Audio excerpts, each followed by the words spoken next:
நான் தானே சொன்னேன். அட பாவிகளா, சொன்னது நானும் பாரதியார்னு சொல்றீங்க. பாரதியார் வரைய கடன் வாங்கி நான் சொன்னேன். நீங்க நல்ல பசங்க. உங்க சாருங்களாம் சொன்னேன் எங்க பசங்க ஒண்ணுக்கு போக மாட்டானுங்க சார் அப்படின்னு. அப்ப இன்டர் பீரியடே கிடையாதான்னு கேட்டேன். சார் நாங்க சொன்ன ஒண்ணுக்கு வேற சார், நீங்க புரிஞ்சுக்கிட்ட ஒண்ணுக்கு வேற சார்னா. யாமறிந்த மொழிகளிலே தமிழ் மொழி போல் இனிதாவது எங்கும் காணும் அப்படின்னாரு மகாகவி பாரதி. அவருக்கு என்ன தெரியும் அவர் சொல்லிட்டாருன்னு நீங்க கேட்பீங்க. நமக்கெல்லாம் எத்தனை மொழி தெரியும்?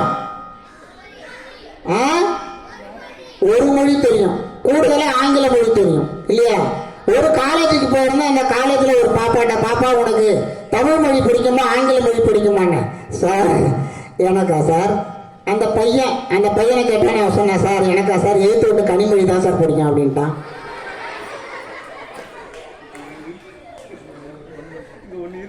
எல்லாம் பின்னங்கால் பெடல் அடிக்க ஓடுறீங்க போல இருக்க. ஏன் பாரதியை பத்தி நான் சொல்றேன் அப்படின்னா, பாரதிக்கு 14 மொழிகள்ல புலமை உண்டாம். இந்த 14 மொழிகள்ல புலமை இருந்ததுனால 14 மொழியை தெளிவா எழுத படிக்க தெரிஞ்சதுனால அதுல சிறந்த மொழியாக தமிழ் மொழியை சொல்லியிருக்காரு. இப்ப நமக்கெல்லாம் உங்களெல்லாம் வயசு கேட்டா என்ன சொல்லுவீங்க? 12, 13 சொல்லுவீங்க இல்லையா? அப்ப தமிழுக்கு என்ன வயசு? தமிழுக்கு வயசு ஒரு திருவள்ளுவர் எத்தனை ஆண்டுகளுக்கு முன்னாடி திருக்குறள் எழுதினாரு? 2000 ஆண்டுகளுக்கு முன்னாடி. ஆனால் தமிழுக்கான வயது கிட்டத்தட்ட 7000 ஆண்டுகள். எத்தனை ஆண்டுகள்? உலகத்துல 7000 மொழிகள் இருக்கு. அதுல மூத்த மொழி எது? தமிழ் மொழி தான். அடிக்கடி கேள்வி கேட்பேன், என்ன ஸ்கூல்ல அப்படியே கேட்டு கேட்டு பழக்கம். சரியா? என்கிட்ட ஒரு பையன் ஒரு கேள்வி கேட்டான். சார் உங்ககிட்ட ஒரு கேள்வி கேட்பேன், எஸ் நோ 2 தான் பதில். ஆமா இல்ல இதான் சொல்லணும். சரிதான், ஒண்ணு ஆமான்னு சொல்லுங்க, இல்லாட்டி இல்லைன்னு சொல்லுங்க. சரிதான். நீங்க லூசுன்னு எனக்கு தெரியும், உங்களுக்கு தெரியுமான்னு கேட்டான். ஏட்டா நான் லூசுனா உங்களுக்கு சிரிப்பா இருக்கா? நான் லூசுனா உங்களுக்கு சிரிப்பா இருக்கேன். சரி, நீங்க லூசுன்னு எனக்கு தெரியும், உங்களுக்கு தெரியுமான்னு கேட்டேன். நான் என்ன சொல்றது? நான் ஆனா சொன்னேன் தெரியும்.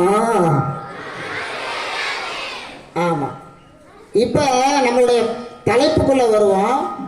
இன்னைக்கு இன்றைய சூழல்ல தமிழ் கலாச்சாரம், தமிழ் பண்பாடு, தமிழ் மொழி வளர்கிறதா? நம்மள எத்தனை பேர் தூய தமிழ்ல பேசுறோம்? எத்தனை பேர் தமிழ்ல கையெழுத்து போடுறோம்? எத்தனை பேருக்கு தமிழ் மொழியின் மீது ஆர்வம் இருக்கு அப்படின்னு ஒரு கேள்வியை எழுப்பினா அந்த கேள்வி ரொம்ப சந்தேகத்துக்குரியதாக தான் இருக்கும்.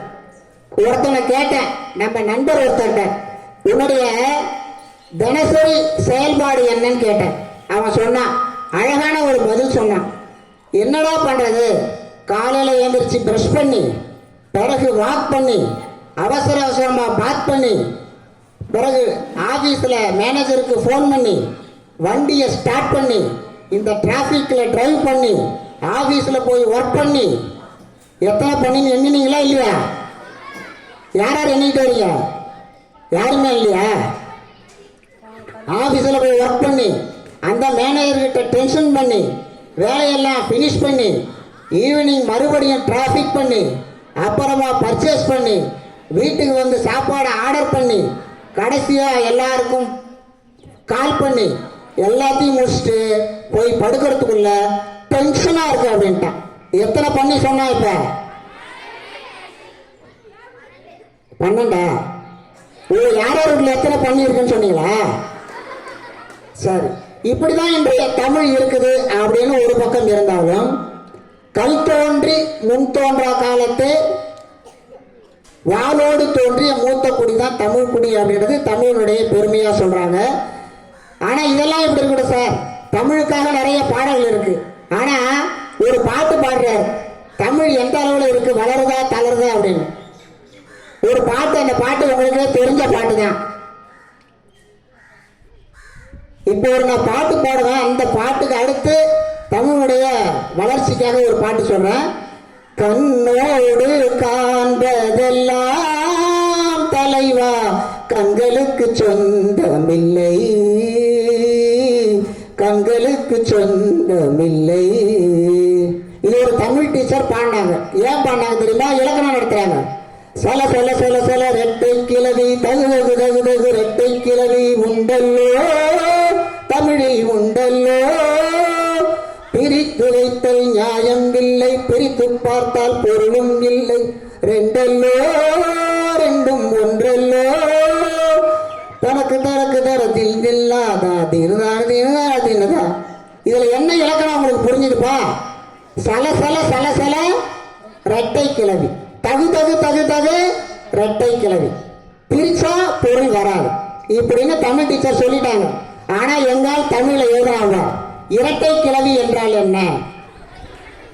இரட்டை கிளவி என்பது ரெண்டு கிளவிகள், ஒன்று அப்பனை பத்த கிளவி, இன்னொன்று ஆத்தாளை பத்த கிளவி. இதுதான் இரட்டை கிளவி. இதுதான் இரட்டை கிளவியா?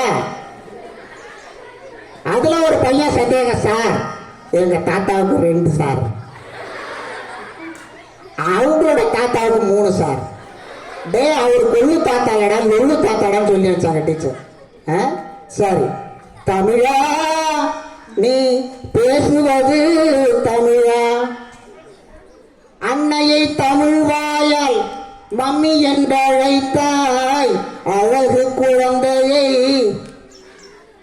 பேபி என்று அழைத்தாய், என்னடா தந்தையை டாடி என்று அழைத்தாய், இன்னுயிர் தமிழை கொன்று தொலைத்தாய்.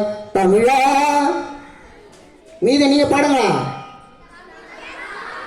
நீ பேசுவது தமிழா, உறவை லவ் வென்றாய் உதவாத சேர்க்கை, ஒய்ஃபு என்றாய் மனைவியை பார்வும் போக்கை, இரவை நைட் என்றாய் விடியாதும் வாழ்க்கை, இனிப்பை சுவிட்டென்றாய் அறுத்தறி நாக்கை. தமிழா நீ பேசுவது தமிழா. ஒரு பாப்பா கல்லூரிக்கு போச்சு. என்ன மாதிரி ட்ரெஸ் போட்டு போறாங்க? என்ன மாதிரி உடை? தாவணியா சுடிதார்? ஆமா. அந்த துப்பட்டாவை அந்த அம்மா வித்தியாசமா கட்டின்னு போச்சு. வழியில ஒருத்தர் சொன்னாரு, பாப்பா துப்பட்டாவை எங்க போடணுமோ அங்க போடுமா அப்படின்னு. அப்புறமா எடுத்து அது சரியான இடத்துக்கு போட்டுச்சு. அப்போதான் சொன்னார் அந்த பெரியவர், ஏம்மா பெண்களுக்கு என்று ஒரு கலாச்சாரம் இருக்கிறது அப்படின்னு. நாங்களாம் ஆண்களுக்கு இணையாக இருக்கிறோமே. இருங்க, ஆண்களுடைய கேடுகட்டத்தனங்களுக்கு இணையாக நீங்க இருக்காதீங்க. பெண்கள்னா மெல்லினம். பெண்கள்லாம் என்னது? மெல்லினம். இன்னைக்கு எல்லா துறைகளிலும் சாதிக்கிறாங்க. அதே நேரத்தில் ஆண்களுக்கு இணையாக வர வேண்டும் என்று ஆண்கள் செய்யக்கூடிய தவறை செய்யாதீர்கள் என்று பெரியவர் சொல்றாரு. என்ன சொல்றாரு? ஏம்மா துப்பட்டாவை ஒழுங்கா போடு, இல்லாட்டி நான் துப்பட்டா அப்படின்னு கேட்கிறார். இல்லாட்டி நானே துப்பட்டா அப்படின்னு கேட்கிறார். இன்னைக்கு உலகில மலேசியா, சிங்கப்பூர், இந்தோனேஷியா போன்ற நாடுகள்ல அடுத்த வரி மறந்து போச்சு எனக்கு. நீங்க கை தட்டினா வரும். இப்ப நம்முடைய ரூபாய் தாள் வாங்கினீங்க இல்லையா? யாரெல்லாம் ரூபாய் நோட்டு பார்த்துருக்கீங்க? ஆமா சார், எங்க பக்கத்துல ரூபான்னு ஒரு பாப்பா இருக்கு சார். அது நோட்டை வாங்கி பார்ப்பேன் சார் நான். இந்த ரூபாய் நோட்ல எல்லா மொழிகளுடைய வார்த்தைகள் இருக்கும். பார்த்துருக்கோமா இல்லையா? அதுல தமிழ் மொழியிலையும் 20 ரூபாய் அப்படின்னு இருக்கும். அது குட்டியா இருக்கும், ரொம்ப சின்னதா இருக்கும். ஆனா மலேசியா, சிங்கப்பூர், இந்தோனேஷியா போன்ற நாடுகள்ல தமிழை ஆட்சி மொழியாக ஆக்கி அந்த ரூபாய் நோட் தமிழ்ல 20 ரூபாய் அப்படிங்கிறது மிக அழகா பெருசா போட்டுக்கிறாங்க. நம்மை விட மிக அழகாக தமிழை உச்சரிக்கக்கூடியவர்கள் வெளிநாட்டுக்காரங்க அப்படிங்கிற உண்மைக்காக அவங்கள பாராட்டு விதமா ஒரு கைத்தட்டல் கொடுக்கலாமா? அதனால இன்னையிலிருந்து நாம என்ன தெரிஞ்சுக்கிறோம் அப்படின்னா, தமிழ் மொழியில் அதிகம் பேச, எழுத, தமிழ் உணர்வை வளர்த்து கொள்ள வேண்டும். யார் யாரெல்லாம்